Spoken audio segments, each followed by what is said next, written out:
बिस्मिल्लाहिर्रहमानिर्रहीम। आज मैं उबाड़ो आया था। हमारे एक बहुत ही अजीम शख्सियत, इलाके के मोतबर, अपनी बरादरी के भी बड़े, हाजी अब्दुर्रहमान चाचड़ साहब जो हमारे बुज़ुर्ग भी थे, उनका इंतकाल हुआ था। उनकी फातिहा पे उनके साहबजादे अमानुल्लाह चाचड़ साहब से मैं फातिहा के लिए आया था। मेरे साथ सरदारज़ादा पप्पू खान चाचड़ साहब, मीर इफ्तिखार लुंड साहब, जनाब अजमल सोलंगी साहब, मेरे बड़े भाई हमारे तहरीक इंसाफ के रहनुमा नईम आदिल शेख साहब, दीगर भी साथी हमारे साथ थे। तो हमने फातिहा की है। अल्लाह ताला मरहूम की मग़फ़िरत फरमाए। बहुत बड़ी शख्सियत थे और हमारे सरदार अली गौर ख़ान महर के भी बड़े करीबी साथियों में से थे और आखिरी वक्त तक साथ खड़े रहे। अल्हम्दुलिल्लाह उनके साहबजादे को मैंने देखा है, उनके अंदर भी वही जज्बा है और इंशाअल्लाह मैं समझता हूँ कि अपने वालिद साहब की जो वास्ते थे, जो तरीक़ाकार था, जिस अंदाज से वो आवाम के अंदर रहते थे और अपनी मकबूल शख्सियत थे बरादरी की, इंशाअल्लाह उसी को आगे बढ़ाएंगे। दूसरा, मेरी आज तारीफ़ भी थी, पेशी भी थी। 3 साल से 2019 से अपने एक नाकर्दा गुनाह में मैं हर महीने तकरीबन 1-2 दफ़ा इधर अदालतों के चक्कर लगा रहा हूँ और इल्ज़ाम है कि मैंने कोई ड्यूटी में अटकाव कर दी। काश हमारी सिंध की पुलिस कोई ड्यूटी कर रही होती, यहाँ के एडमिनिस्ट्रेशन कोई ड्यूटी कर रही होती तो अटकाव होता उसमें। सरकारी काम में मुदाखलत तब होती अगर कोई ये सिंध की पुलिस और एडमिनिस्ट्रेशन कोई सरकारी काम कर रही होती। सिंध की पुलिस तो कमदारी कर रही होती है और इनकी कमदारी करके वो मुखालफिन पर झूठे केस बनाती है।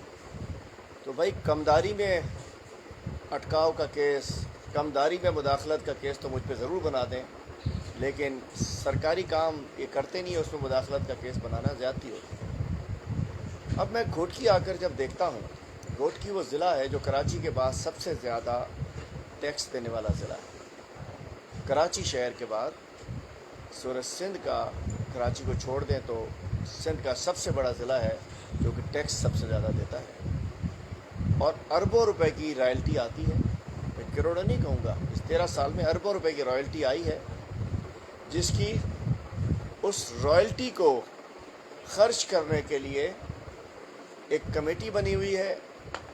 कमेटी में डीसी साहब हैं, कमेटी में एमएनए साहब हैं और मैं देखता हूँ कि वो रॉयल्टी के पैसे मुझे शहर में लगते हुए तो ज़िले में लगते हुए नज़र नहीं आए। इनके बंगलों पे, इनकी उताकों पे, इनकी ज़मीनों पे ज़रूर लगे हैं या बिलावल हाउस तक भेजे गए हैं, बड़े बड़े सीएम हाउस तक भेजे गए हैं।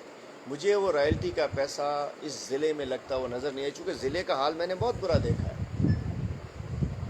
उसके बाद farm to market roads, CPEC जब बन रहा था तो चूँकि बड़े बड़े डंपर, डोज़र सब चलते थे, उस वक्त ये फार्म टू मार्केट रोड्स जो थी, इसको दोबारा से इसके लिए फ़ंड्स डिप्टी कमिश्नर में जारी किए गए। लेकिन अफसोस ये है कि आज पूरे सिंध जो घोटकी है वो खंडर का नमूना पेश कर रहा है। घोटकी ज़िला तबाह बर्बाद हो गया है और उसको रिकन्स्ट्रक्शन के लिए रोडों की जो पैसा दिया गया, लगता है वो भी करप्शन की नज़र हो गया है।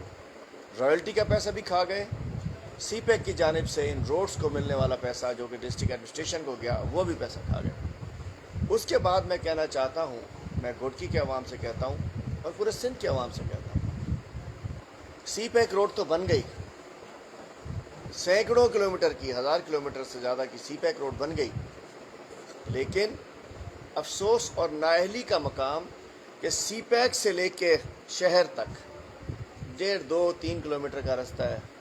वहाँ से उतरते ही पता चलता है कि हम सिंध में दाखिल हो गए। वहाँ से उतरते ही पता चलता है कि भाई यहाँ कोई ना कोई ज़िंदा ज़रूर है, जिसकी वजह से यहाँ की एडमिनिस्ट्रेशन मुर्दार हो चुकी है। मैं कहना चाहता हूँ, सीपैक से मोटरवेज़ आज तक इस 13 साल में एक मोटरवे किस्म की बड़ी रोड सिंध हुकूमत ने नहीं बनाई है।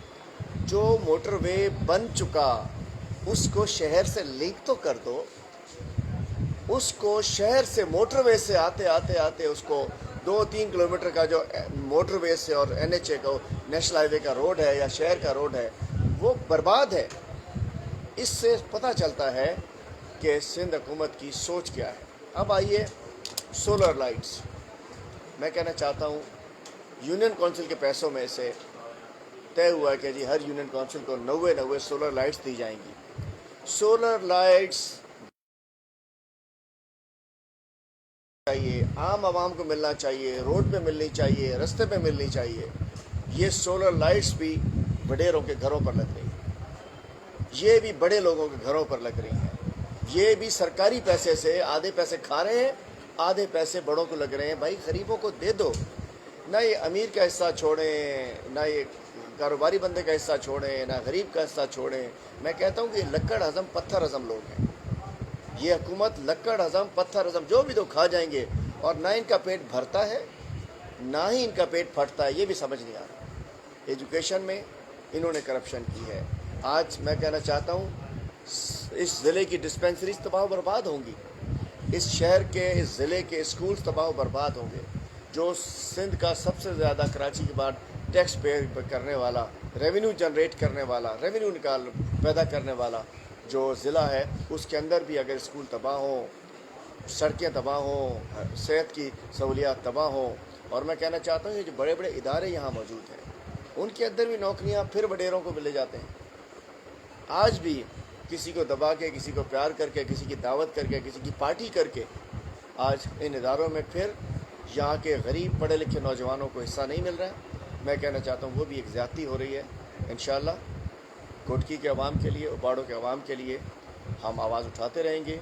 और एक चीज़ जो लोग कहते थे कि उबाड़ो शायद PTI से फारिग हो गया, मैं किसी का जिक्र नहीं करूँगा, किसी के नाम का। पार्टीज़ नज़रियात शख्सियात से ख़त्म नहीं हुआ करते। नज़रियात वाले नौजवान ये सब मौजूद हैं, वो ज़िंदा रहते हैं, पार्टीज़ ज़िंदा रहती हैं, अवाम के दिलों में मौजूद होते हैं। अल्हम्दुलिल्लाह इंशाअल्लाह इस सीट से तहरीक इंसाफ भरपूर तैयारी कर रही है।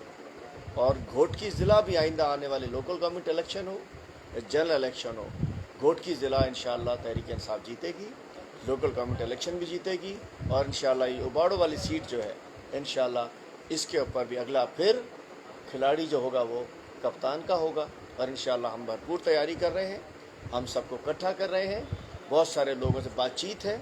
मैं समझता हूँ कि पता नहीं टिकट भी हमारे साथ हमारे साथी को वहाँ से मिलता है नहीं मिलता, लेकिन हमारे पास इंशाअल्लाह कोई जो समझता है कि उबाड़ो खाली हो गया तो उबाड़ो खाली नहीं हुआ।